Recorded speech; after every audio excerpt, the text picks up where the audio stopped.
Nothing but. Absolutely delighted to welcome you all to this third and final session in the Doctors Championing for Change online seminar series. It's been a real pleasure to have Dr. Jack Silversin lead these sessions for us, and today he's going to be considering compacts and how they can support you. I know that those of you who've been following the series so far will have been enjoying the build-up to this, and I'm really looking forward to hearing Jack telling us how we can actually operationalize involvement in our clinical settings. And really no one has more expertise or experience than Jack does.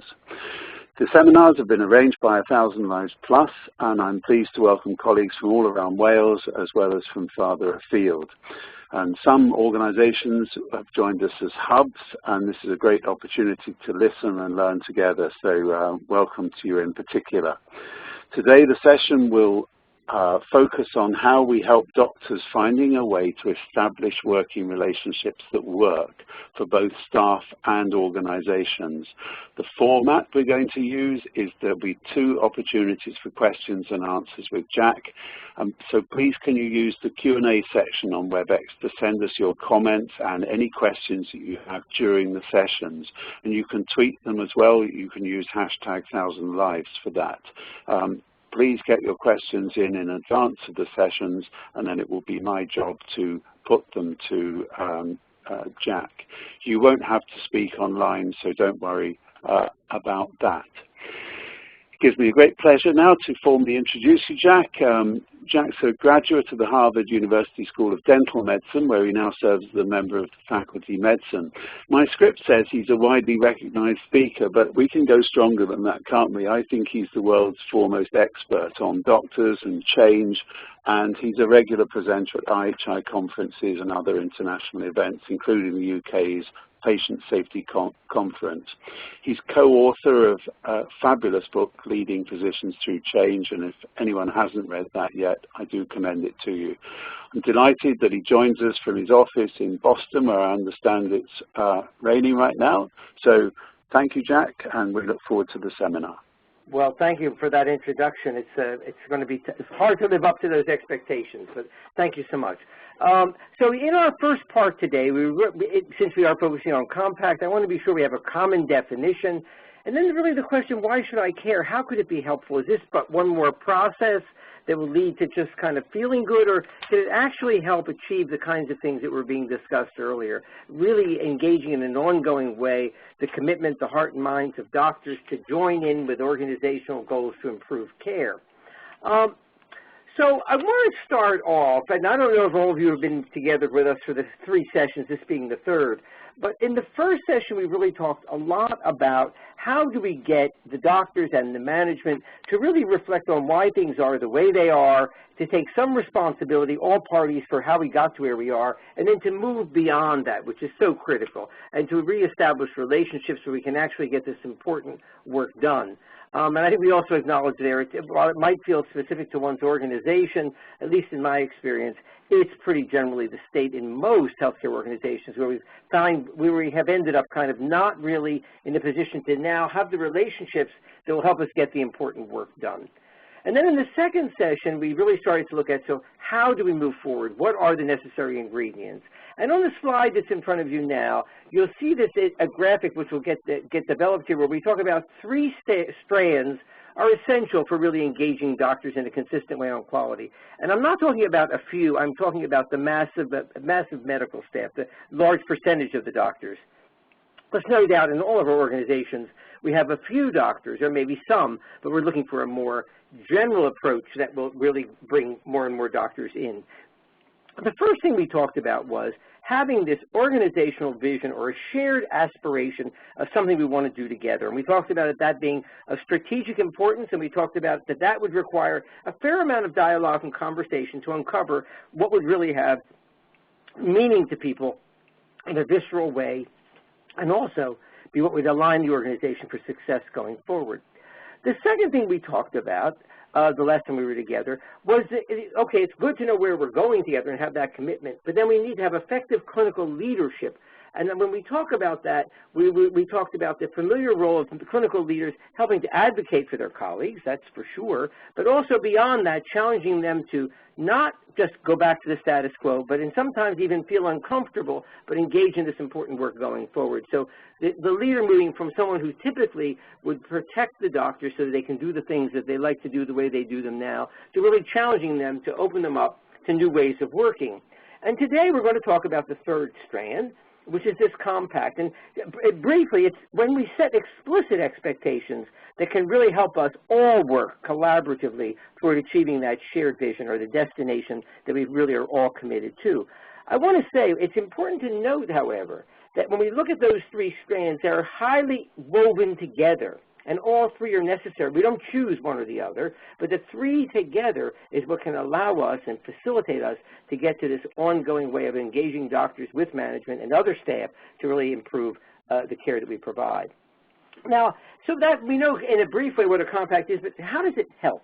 And I think, and this will become more clear as we talk further, but first of all, part of the compact work is about letting people talk about what were their expectations when they first joined the organization, and then also, typically what I hear is a lot of disappointments that what is now is not what was then. And logically we can explain all that, but there's feelings and then there's the logic at all. But when people can really just talk about their disappointments in a non-judgmental atmosphere where no one's being defensive, it really does till the soil for engagement because it empties out all those negative emotions and it allows some more positive things to be created. And then when you actually create the compact, moving from the talking about the past to the going forward, it really helps align what's expected of doctors, which we all create together. These expectations are not dictated, as you'll see, but it helps align what's expected of doctors with what's needed for success. And that's the critical thing, aligning the behaviors with what it's going to take for us to really achieve that vision. I want to give you just a real brief example. Some of you may have actually heard Gary Kaplan, the Chief Executive of Virginia Mason, speak about the work they've been doing over the last, I think, 13 years, applying the Toyota production system to improving care in their medical center, the Virginia Mason Medical Center. It's a group of doctors, I think about 500, and a hospital and so forth. And very successfully, they've taken those more engineering kind of industrial methods and reapplied them in a very detailed and comprehensive way to providing care, and not as projects per se, but really it's the way they run the organization. He refers to it as a management system. And if you talk to Dr. Kaplan, he'll state that this idea about clarifying the expectations aligned with their vision of the future, this compact work was critical to their ability to get the engagement of their doctors and other staff and moving forward on this Toyota production system. And you think about something as countercultural typically as taking those industrial methods, he felt that the conversations that led to some commitments in the compact were critical for going forward. And I think that's a pretty dramatic example. So let's have just a quick overview, because I think you probably have, many of you have heard this, that someone's been talking about this idea of a new compact. Well, compact is really shorthand for what I would refer to as reciprocal expectations between two parties in anything. It could be a husband and a wife. In this case, we're talking about, for example, between a hospital and the medical staff working there. That would be it. So shorthand for reciprocal expectations. Now, as healthcare delivery has changed rapidly, and in your country as well as in ours, many organizations and their doctors are finding that it's really helpful to realign expectations. So again, this idea about thinking about what they were, okay, that can be useful, but how well do those expectations fit? And if they don't fit, how do we let go of those and create ones that do? The work involves a good deal of dialogue, and part of that has to do with building the mutual understanding and the trust, which has been, I think, eroded in most organizations over the years. And so in the end of the day, the goal of the process is a clear and agreed to set of, if you might call them, rules of engagement that support delivering health care in today's environment, the requirements that we have to put out today. Ways of working, how are we going to work together that are really going to align us and be able to really get the critical work done. So compact, okay, let's go a little deeper into the definition. So we think about it in an organization, people tend to have unstated yet understood what those expectations are. And typically, and this was noted actually in the late 1960s and early 1970s, that in any organization, healthcare and other organizations, there is this understanding that evolves. So to be a member of this organization, what am I expected to give and what do I get in return? And I think the best example in our country that I can think of, and I think it's probably relevant to yours as well, that I can remember up until maybe mid to late 1980s in America, all I ever heard of as kind of the typical organizational compact was loyalty for job security. If you were loyal to the company, you would have a job for life. And that quickly changed in the late 1980s and early 1990s in our country because we found ourselves not able to compete with Japanese as it related to manufactured goods, and that deal that had been established and reinforced for many decades overnight changed, and people felt betrayed because they banked on, though it was never written down, that that was how life would be for them. Now, these compacts like that one, loyalty for job security, was maintained for a long time because it was good for the employee and it was also good for the organization.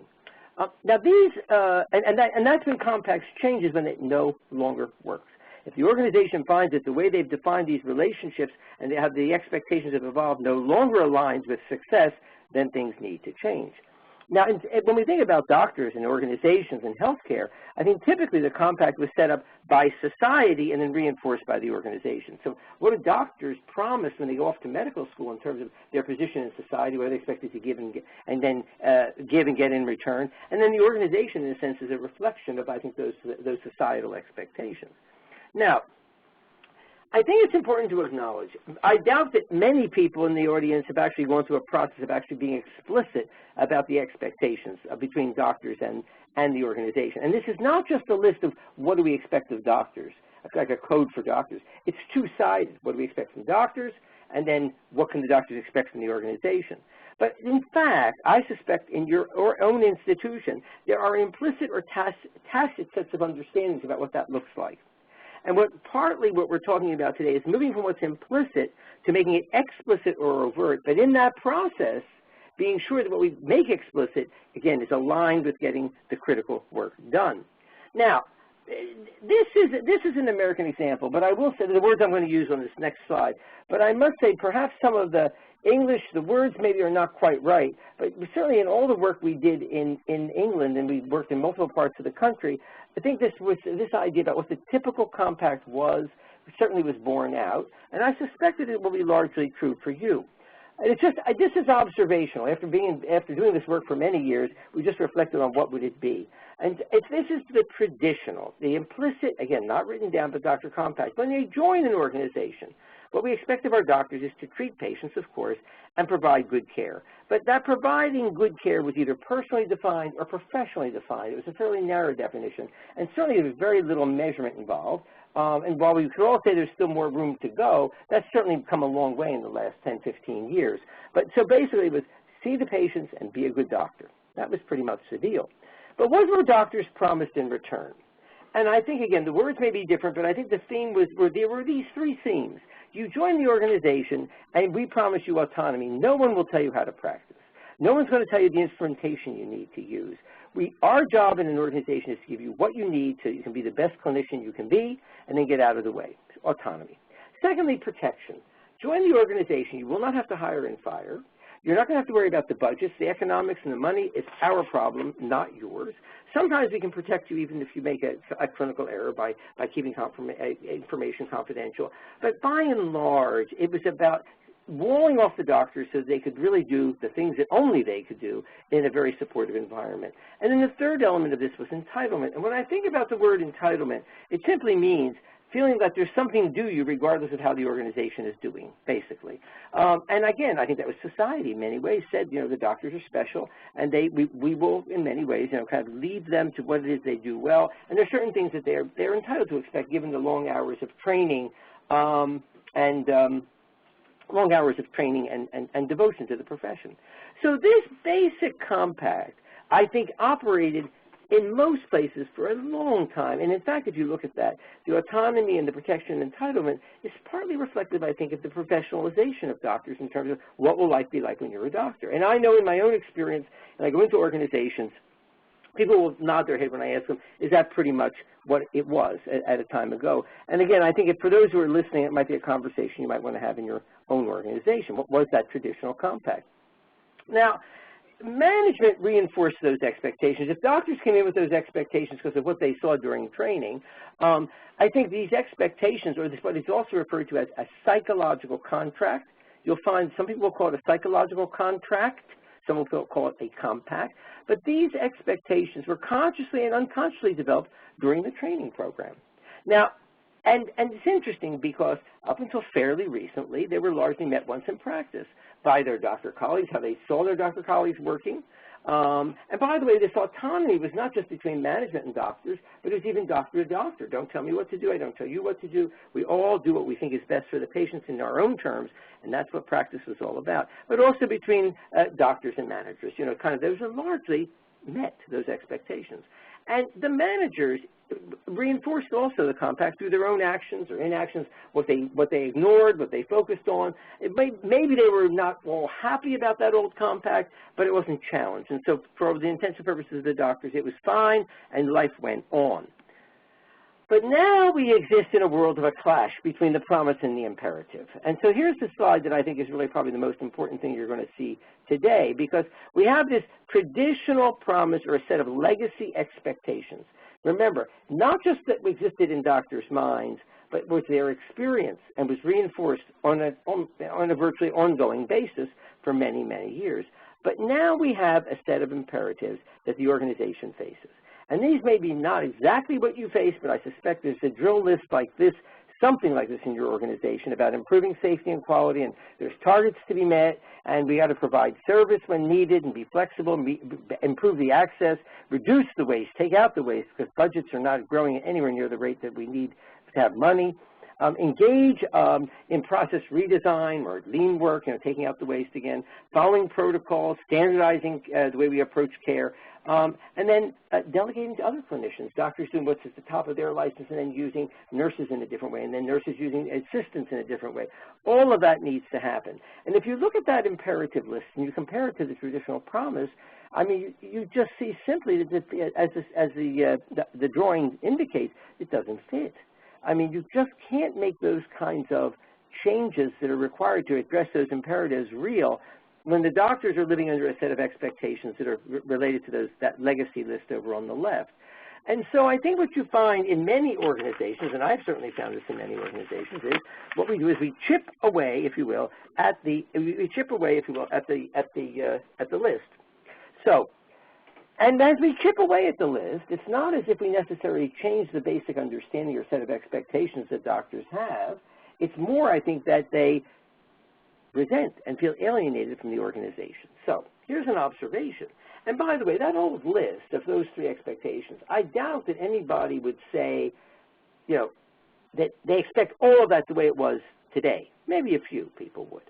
But I think what's important is, even though that may have died some, you know, that old set of expectations, to the extent that the old compact, or even a shadow of it, still operates as an unspoken set of expectations, it slows innovation and change and the ability to respond to new demands, because there's this ongoing that it never ends. We've never said, okay, that's over, let's pick something else. So we've chipped away at what was very vital to people's sense of professionalism and being valued in an organization and society. We've not substituted anything else to say, okay, let's move on to something else. So we've plugged holes through the thing that was important. And so, yes, I mean, people may have some general understanding it isn't what it used to be, but nothing to take its place. And what do we have? Resentment and alienation. So change happens slowly and is experienced by ongoing loss, not like we accept that there's a loss and we move on. And I think if you stand in the corridors of your organization and you ever have heard comments like, I didn't come here for that, or this isn't the organization I joined, or this isn't the profession I joined, that's really the sadness of the sadness that I think one feels when you're caught between this kind of the old deal, if you will, and the new deal. And sometimes I'll refer to the compact as this unspoken but common understanding of what the deal is. We're not talking about we're not talking about anything that's written down in terms of a contract. Yes, compacts are written down, and we'll talk about that. But we're not talking about anything that's violated from the legal perspective. But when there is a violation of the old deal, you know, we say, you know, there's going to be autonomy for practice, and then we say, now we're going to have standard guidelines for how we're going to approach treating this particular condition or disease. I mean, people just scratch their heads and they find ways of withdrawing from the conversation, or they say yes in the meeting and they do as they like when they go out, because it really is a violation of an understanding without any real conversation about, not about why do we need to change it, but what about this old deal, and why is that at a deep personal and emotional level, why do I have to give that up? And that's way beyond explaining the rationale for going to standard protocols. A number of years ago, when we were doing work, a fair amount of work in England, we came across, and maybe some of you have met him, a fellow who works in Australia, Peter Degling, a social scientist. And he shared with us a number of things to think about in terms of the compact. He introduced us to the work of Rudolph Klein, and many of you may be aware of him. He wrote a lot about the history of the health service there. And he said in the origins of the health service, he described that in NHS England, there were the politics, as you referred to, of the double bed. And so in 1948, and this again this is me as an outsider looking in, reading some literature and trying to put this in context, because I think the point here is there was an implied compact way back when, in 1948, and it went something like this. The medical profession would be expected to accept that the government had the right to decide the funding, but the doctors would retain their clinical autonomy and self-regulation. The government was not getting into telling doctors how to practice or what to do, just set the tone, just set the level of funding. And the government's part of the deal was they did not seek to influence clinical decisions. They handed responsibility for deciding the priorities to the doctors to manage in the privacy of their surgeries and clinics and hospitals, medical staffs. And that was kind of the deal back in 48. And again, I don't know if there would be a variation of this in Wales, but I suspect it would look something like this. Now, again, and what we see today is a far cry from that, and I suppose that, again, I don't think anyone would expect to find the deal that was in 48 to exist in the year 2013, but there probably are shadows of that in people's expectations. So what we've had is this old compact's been chipped away over the years. So more accountability, external reviews, you can see the list, all of these things chipping away at that autonomy and that protection and sense of entitlement. And we chip away, we set new kind of expectations, but no one talks about the broken promise. And promise is in quotes there because while it was never written down, when something becomes expected and it's played out and lived at day after day and year after year, then when it's broken, people feel it's a promise broken. There's been betrayal. Now, this is where Peter Degling said, so this was back in 2003, and that's the last time we saw him, but in his kind of way, he had said, so maybe this is something that would begin to think about a new compact for doctors, but this is not at an organizational level. This is really at the level of kind of government and doctors as a professional group. So the doctors they would acknowledge resource rationing implications of clinical decisions. If there's only so much money, we have to think about that. Balancing their autonomy with accountability to an organization, to a system. They would accept the idea about systematized clinical work, some standardization of clinical work, and then power sharing with each other and with management through teamwork. What the doctors would get in return was acknowledgement that resource decisions have clinical impact, so there'd be less centralized deciding of targets, so that people could really maybe do a more customization in their own communities and in their own institutions. Less government intrusion and top-down inspection, reduction of risk because both clinical and personal, because there would be standardization, and then greater support, less of a sense that I'm on my own, being part of a team. Now again, that was one man's conception, but you can look at what was in 48 and you can think about this in 2003, and it really is night and day. Not because what was in 48 was wrong for 1948, but because as healthcare has evolved, we need to go back and look at the fundamental expectations and think, do they make us capable of executing, or are they a barrier to execution? I think that's really what the compact work is really an opportunity to look at. So with that said, in the next section, we're going to talk about how do you create it and how do you implement it, a new compact. But I think it's time to take a few questions right now. Oh, thanks, Jack. Listening to you, it's a lot like reading the report that was published 2 days ago from Don Berwick after the Francis report on mid-staffs. Your words just carry so much, and we need to sort of listen and re-listen to what you're saying. A lot of content. Thank you. I've got a very pragmatic question for you, which is it's come from my colleague Mike Feely, which is, you are obviously focusing on the compact and why it's different and the new compact, and you've referred to Gary Kaplan. In their setting, is the compact actually a document? Is it something that people sign? Is it a condition of employment? Is it a legal requirement? How does it work? Excellent question. So, no, it's not a legal requirement, nor is it a legal document. Nor is it anything that I would recommend people sign unless there's a real desire to do it. I mean, there's one organization where the doctors really wanted to sign it. It served kind of an emotional need that they had. It's interesting. They took a photograph of the sign. This is a group of about 40 doctors. They call it the Declaration of Interdependence. And so that had it cemented it for them. But I think you think about signing something, and then what you're going to have is it's going to mean doctors are going to want to go see their lawyers, and that's not what this is about. I want to make it clear, and it'll become more clear in the next section. This document, once it's created, becomes a kind of a goal, and what we need to do is a lot of development of people. So it requires people to really look at, first of all, do I agree that I want to go there? What would be my barriers to going there? And then, or I may look at it and say, I do all that now. How do they get feedback, and how do they develop the skills necessary to really be able to advance? It clarifies relationships, what we can expect of each other, and then it sets, in a sense, the ground rules. Now, what that means is we all have an obligation to try to live up to that, and I think engage when we don't. Be open to feedback, sharing feedback with others about what's good and not so good. And as you'll see, this is not just about the doctors being accountable. It's two-way.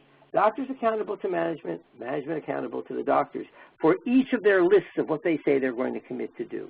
So it's a way of working where there's reciprocal expectations and reciprocal accountability, and I think that's what's really, really, really important. Now, I see Mike has a follow-up question. Let me just say, I just want to make it very clear. So it's not a legal document. And I think, and you said, is it a condition of, you asked, is it a condition of employment? I want to make that clear as well. This is not meant to be punitive, or if you don't do this today, you're fired. Because people can have all kinds of emotional reactions to this kind of change.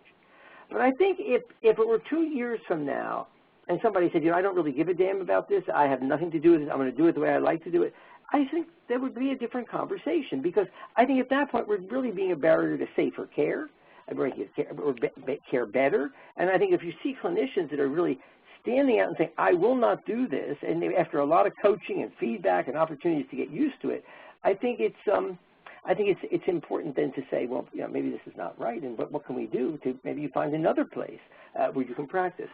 One other thing I would say, in many organizations that have done this work, they find that being able to describe or hand this compact to new recruits or doctors who are interested in joining their medical staff can be a real bonus, because many doctors will say, this represents what I'd like to see in the way I practice. And so, and just having that level of clarity can be helpful to people. Now, I think that's very attractive, and I've not seen compact working, but I can see in a number of conversations and relationships how it would precisely hit the button. And I know Mike is particularly interested in this because he's followed up and said, well, so is this actually a role that medical schools, in other words, in producing new doctors, is this something that is being built into an expectation? Well, here's what I think. I think, it's often, medical schools are often, I think, somewhat isolated from some of the needs out in practice. And so I think it's going to be probably a longer-term process. But I think it's really important that medical schools begin to examine, it's oftentimes unintentional socialization that goes on. Can we think more about moving from what we call the hidden curriculum to being an explicit curriculum? And if we're socializing doctors to think a certain way about their role and their profession, how would we think about it somewhat differently? The thing that's challenging about all of this is people hear it as criticism, and I think what it has to be thought of as evolution. My clinical science evolves. I think our socialization of doctors needs to evolve. And so if we hold it that way, hopefully it will create an environment where people can be more reflective and open to change. But it's difficult. Because I think the most important thing that socializes doctors is not what's taught in the classroom, but it's when they see their doctor colleagues before and then after they graduate, and then they do their clerkships in hospitals and so forth. They observe what is it that gets people respect around here. And if it's always the person who's the loudest and the most demanding that's respected, people learn that's how I'm going to be. So should it be a part of medical school, and should it be explicit in medical school, the thinking about the changing compact and how to be effective in an organization? Absolutely. I think if people are in this audience and think about ways in which they could influence that, that would be fantastic, because I think that's the future. Thank you. The good news for the audience now is that those ghastly pictures are just about to disappear, and when Jack goes into the second section. And just to encourage colleagues, if you have questions for the second and final question session, if you would post them on the chat or the Q&A section, we'll take them at the end. So over to you again, Jack. Okay, terrific. So now in the second section, how does one create this written document? And then what are the roles of doctors in creating this document? And what about management? What about the trustees? And beyond even all of that, what about implementation? Because the last thing we need is this wonderfully thought through written document that sits on a wall or in a drawer someplace. How do you make this from a written document become the way of life, the way we work together, the way we relate? That's the critical piece here. So the first thing we got to do is we've got to really think about talking about these expectations. Because as we've said in the first part of this talk, when the old deal crumbles, and it's been crumbling, without conversation, what we end up is with anger and frustration and alienation, because you're going to the heart of someone's sense of who they are and what it is that they do and how they bring value. And so when you dialogue, you see, about what's changing and why, that accelerates support for a new deal, because and then new behaviors, new expectations. Because, you know, I think it's all, that's this understanding that the old deal is no longer possible. It's all there in most people. But it's taking it out and discussing it and acknowledging it that lets people move on. So I think the first thing really is it does require us to really talk about what was, maybe why it's changing, how it feels. Now, are we willing to then realign our expectations with a new level of reality? So when you think about preconditions, if you will, for a successful process, and I think the one thing I would caution all of you to think about is there's something very elegant and almost seductive about this compact work. Because, you know, if we just sit down and have this conversation, we all wake up the next day and we're different and we work differently together, and wouldn't that be great? Well, but obviously it's much more complex than that, because you're dealing with people and emotions. And so I think it's important to think of, are we well positioned to do the work? Well, first of all, is there enough of a sense of urgency for change within the organization?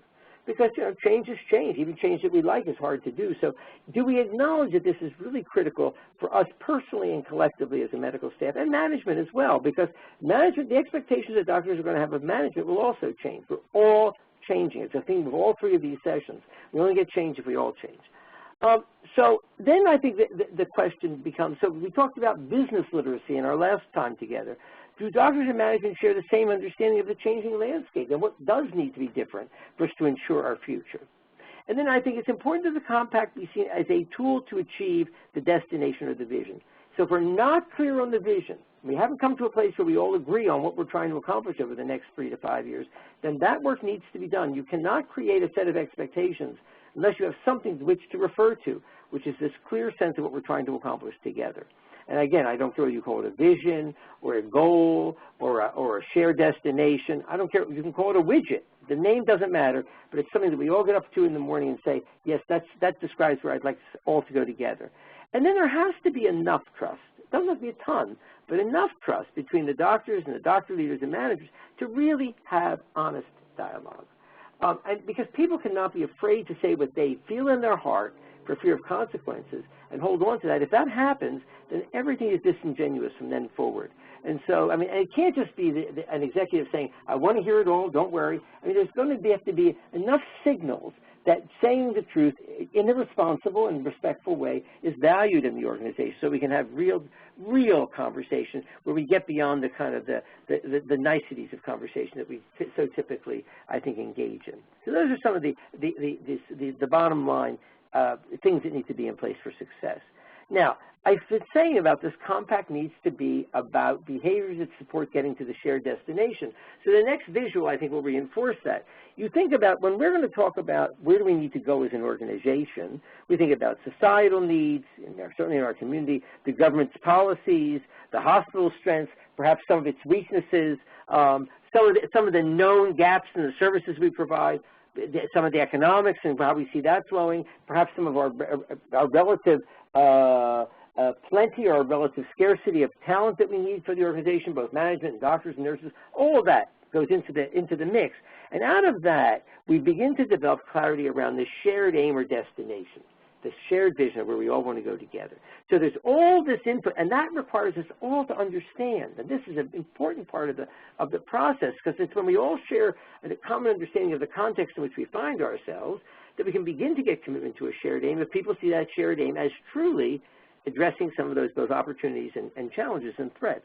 So we articulate that. Once that's clear to people, then we can be ready to write the compact, and the compact is really two sets of expectations. The first is, well, what do doctors give?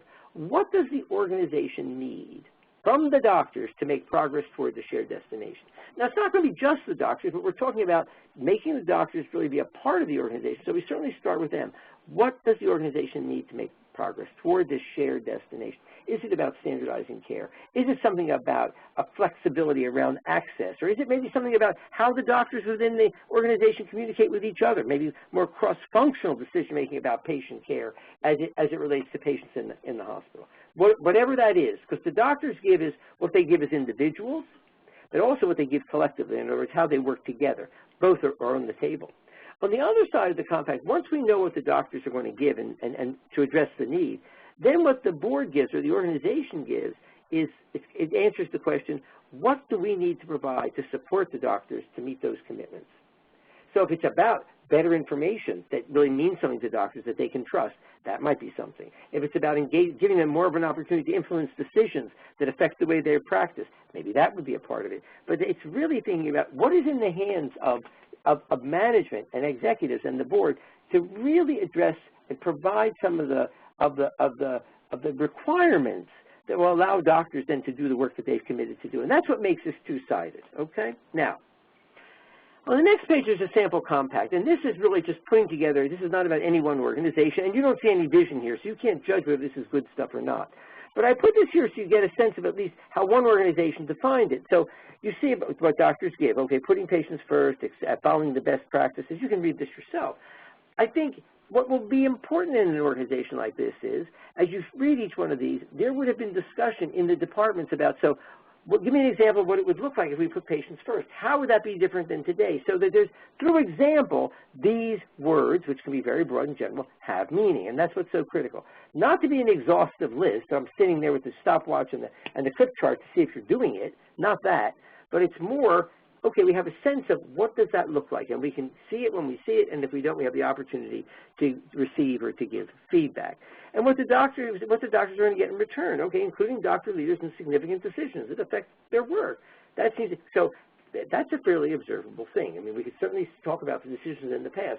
Now, you know, and again, it gets very complex because in organizations, doctors could be included, but the doctors that were included did not share that with their colleagues. And so you really start to uncover what would it take to not just include the doctors in decisions, but so that the rest of the medical staff understand and appreciate that. And so you get down to that depth in order for these things to be meaningful. So, I mean, but then I'm going to show you one more example. I already referred to Virginia Mason Medical Center, and this is the compact that they've had, and I think it's had very minor, if any, change in the 13 or 14 years since they've had it, because it really is supporting the work they need to get done. And the way they've done it is you can see there's some headings on both sides, and they don't have it give and get. They call it what the organization is responsible for and what the doctors are responsible for. So they have two sets of lists here, and you can see it. I mean, but if you look at the physician's responsibility, you know, things like, you know, again, this idea about, I'm looking for one particular about the implementing and undertake ownership, implementing Virginia Mason accepted clinical standards of care.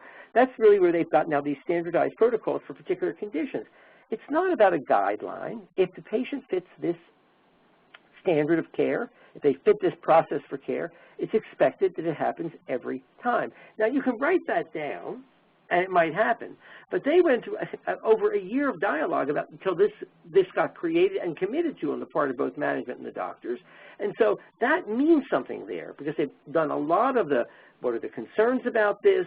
How will I be held accountable? What happens if I don't? All that discussion took place. So now once this went live, it's happening.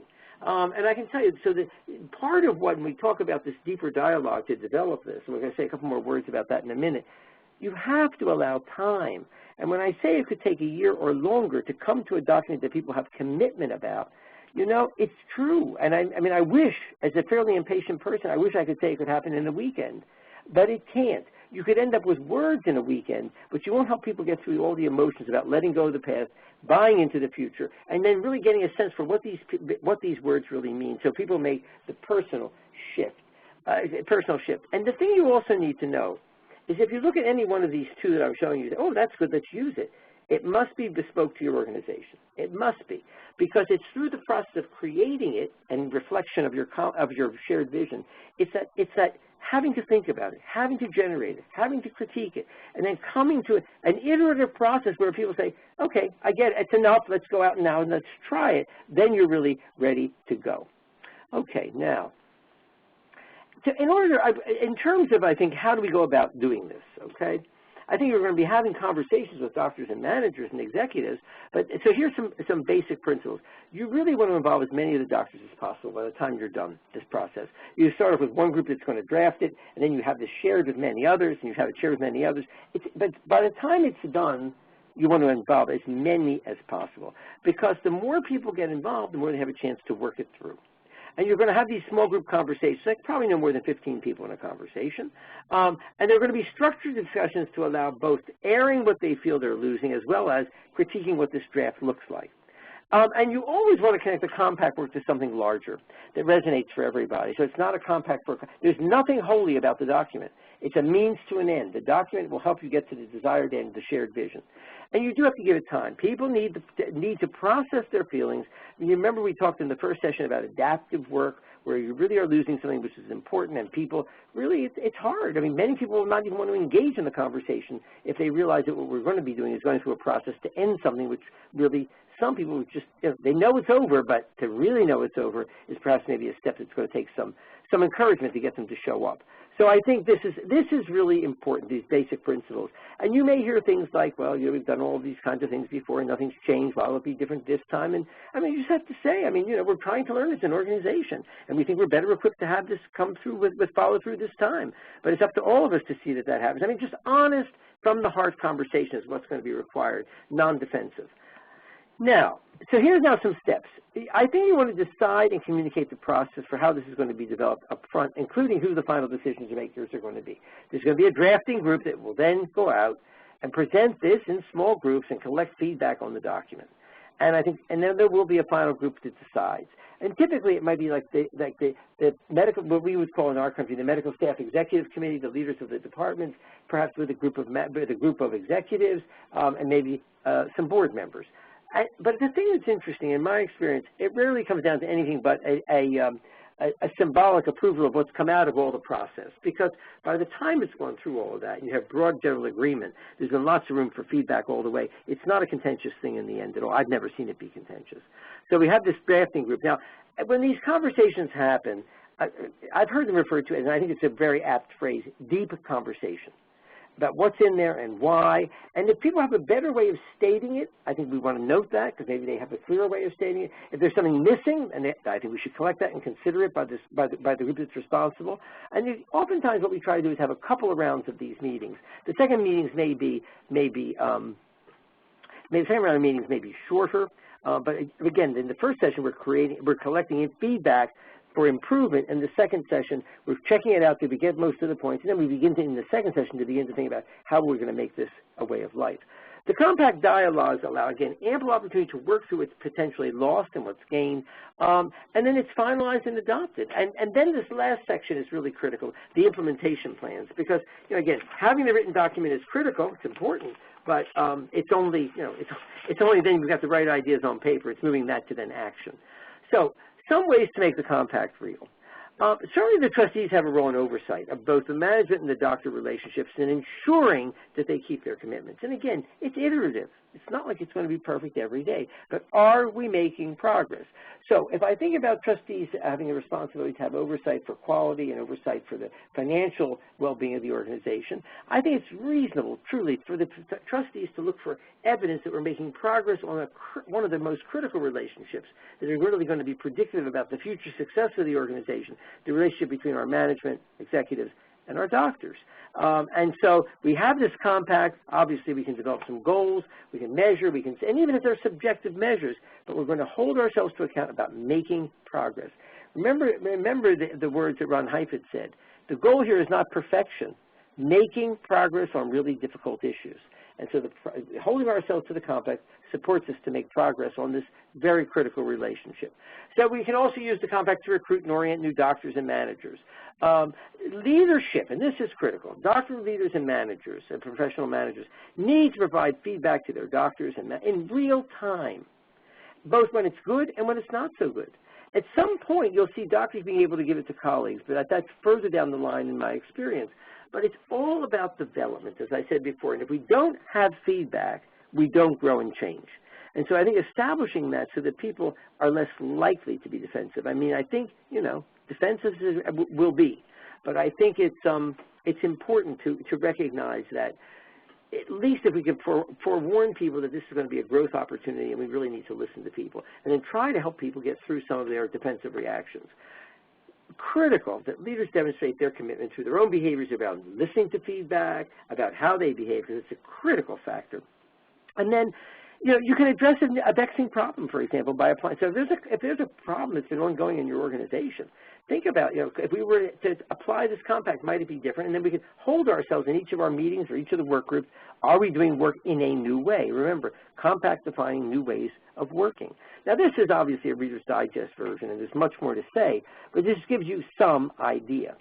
But in conclusion, I mean, it really, I think the compact process, what you're trying to do is hit the restart button. It recalibrates expectations. Might say it modernizes expectations. Now, this sounds very trite, but it's true. The journey, how we get to those words on the page, how we include people, how we allow them time to vent, how we build consensus around this set of expectations, that journey is as important as the words on the page. And you know, again, each organization has to go through their own process. That what I showed you for potential for what Peter Daly was describing in 2003, that was at a societal level or for a country. But I'm talking about within an organization. Those conversations have to be relevant, and that set of expectations to what you find yourself in today and likely in at least over the next 5 to 10 years. As I've said, it's an iterative process where we build understanding and buy-in. And that idea about fair process, knowing how the decision is going to be made, something we talked about before. And again, it's reciprocal accountability. Doctors to the organization, the organizations to the doctor. It goes both ways. The byword, the by expression here is we all change. This is not about changing the doctors. I want to be clear. It's about we all change because we've been in this dynamic. We all need to change. Now, in conclusion, I mean, what we're really talking about through all of these 3 sessions, again, I know that all of your organizations that are listening have spots or islands in the organization that aspire and that are achieving probably superb quality, where people are so at least some people are quite engaged. But we're trying to move from islands to making this the way of working, the way of life in our organizations. And I just would leave you then with this diagram that we started with today. If there's 3 building blocks, and again, I say this with having referenced about over 30 years of experience on the front line helping organizations as a consultant. And I think it's a fairly simple and straightforward to put it in writing, and I think it's therefore a bit elegant, but behind it, there's a theme which is honest conversation and coming to deep commitment and then holding people to account. We start off by really being clear. Do we all agree on what we're trying to do together, the shared vision, which is the bedrock for what we do? And then the question is, do we have effective clinical leadership? Do we have the right people? Are they willing to grow if they're in those jobs? If not, are there other people who will? How do we invest in them? And how do we have the medical staff come to terms with we need to have clinical leadership at a different level that sees their job beyond just advocating for us?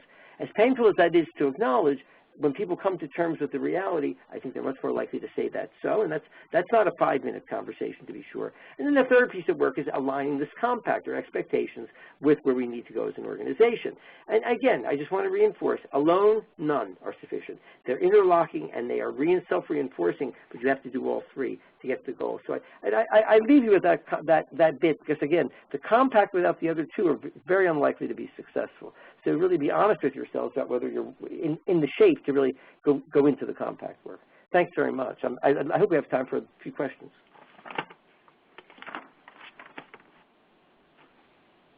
Jack, that was a real treat. Thank you so much. I hope so too. We've got about 6 minutes and I've got around 6 questions. So if I can ask you not to speak even faster than you have already, but perhaps if you could give us just a brief indication, if that's fair. So first question is from Sarah Roberts, and she asks whether the compact relies on agreeing with absolutely all clinicians and managers. Do they all have to be involved? Because we can imagine, and we know that within an organization there are outliers, aren't they? People who want to continue to work in an autonomous way and who are unadaptive to change. Okay. What's your view? I'll answer that very briefly. I think everyone needs to be given the opportunity. I think you have to decide what's the critical mass, and that's both numbers of people, but also opinion leaders and so forth. Once you've come to the critical mass, I think you're ready to go forward. I think what people have to know is, with you or without you, we're going forward. We want to be respectful and give everybody ample opportunity. If you choose not to, it doesn't mean you're going to stop this process. We're going to go forward, and then we'll continue to invite you to be involved. But at some point, we're all going to need to be accountable for new ways of working on behalf of our patients and the communities we serve. That's really what it's all about. That's really what it's all about. Great answer. Thank you very much. And while you're on that form, Larry Davis has asked a question around, so you've given us the steps of how to establish this, but where you've seen it be successful and watched as chief executive actually make this happen from scratch, what are the kind of first steps that he or she needs to take to make this happen? I'll be very honest with you. I think the most important initial step for the chief executive is to be curious about why things are the way they are.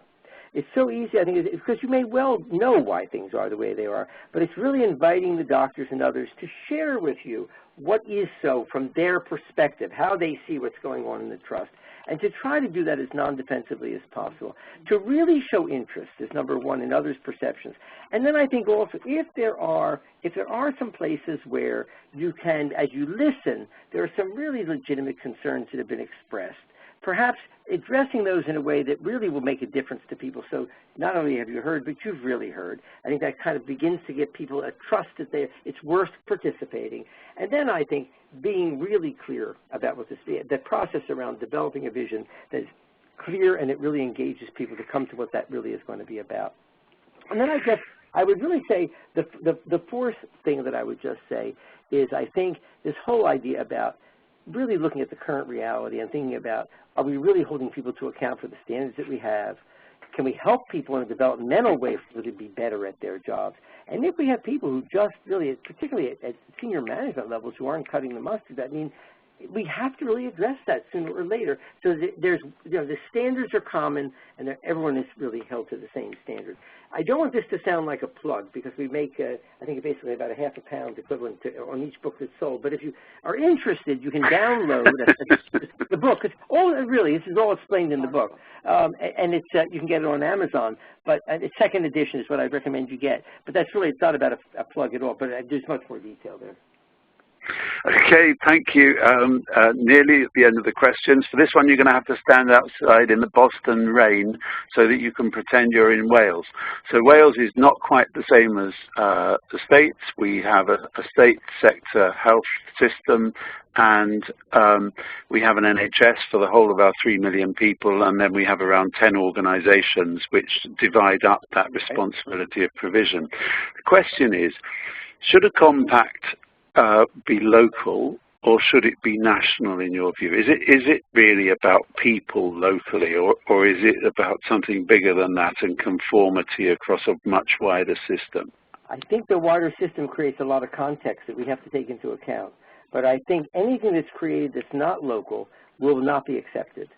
It will not be able, and even if you go through a process and it's a lot like your neighbors, that's fine. I mean, maybe there's nothing new under the sun, but it's the process of people having to think about and come to terms that leads to the deeper commitment. And so, no, it does need to be local. And I suspect there will be some differences, even if it's just in the words or the way it's expressed within an organization. It's the work, I know it sounds like perhaps make work, but it's only through that deeper engagement that people truly want to live this new way. So anything imposed from the outside or suggested, no. The context, yes, we have to take it into account, definitely, what the policies are and what the government is telling us is going to come down over the next 5 to 10 years. But I think that's all then has to go through the filter of the local conditions and relationships. Thank you. And leave the hardest question till last.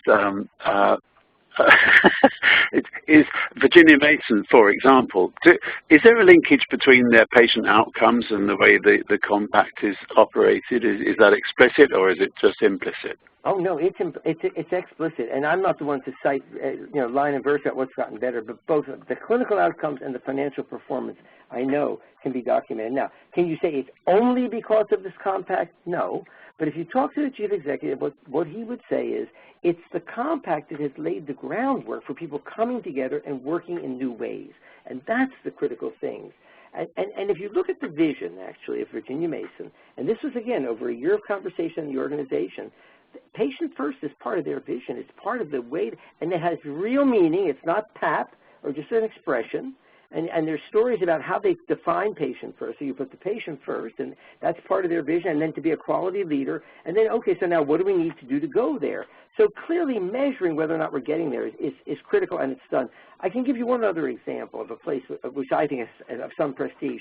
This goes back probably, 10 years ago. But if you look at Cedars-Sinai Hospital in Los Angeles, some of you may be familiar with it. It's a very large medical center in Los Angeles. They were one of the early large medical centers to take on this work. And it was remarkable. Long time spent in generating and committing to something. After about a year and a half, they did. But it was almost as if from that point forward, the clinical measures just shot right up where they were like, 100%, 100%, where prior to the work, I mean, it was very difficult to get any alignment or real clinical change to happen in the organization. Year and a half. And this was led by, I want you to know, a trauma surgeon, not exactly your touchy-feely kind of person, but spending 18 months in small group one-on-one conversations, getting people to come to terms, and produced a remarkable result. So I have no doubt that this can be helpful, because if people come to commitments of new ways of working, that's what it's about, to move those clinical numbers. But it's about the depth and the honesty of the conversation. Jack, that's excellent to leave on such a pragmatic example, because I think that's been the particular value of today's seminar. You've shared with us a great deal over the 3 sessions, but I think today we've really focused on how does this happen in practice, and you've given us a huge amount. Thank you so much. If there are colleagues in Wales that are interested in pursuing this work, we will be producing a white paper together with Jack a little later in the year, and there will be an opportunity, if colleagues wish it, to do further work with Jack to support them in bringing this to fruition in their organization. Today's session has been recorded and it will be uploaded to our website, the 1000 Lives Plus website, in the next few days. Previous sessions are there too. I really encourage you to listen to them back and listen to them with colleagues, and indeed to use them to support teaching and other workshops that you have. There is a huge amount of material and value in there, and I would also plug Jack's book. Can I ask for your help as we close the session? So a pop-up window will appear and a chance to evaluate what you've heard. Be really grateful to hear from you so that we can learn and make improvements for future WebExes. So from me, Alan Wilson, the 1000 Lives Plus team in Cardiff, from Jack and Mary Jane in Boston, have a great evening or morning, and thank you all very much, and goodbye. Bye-bye.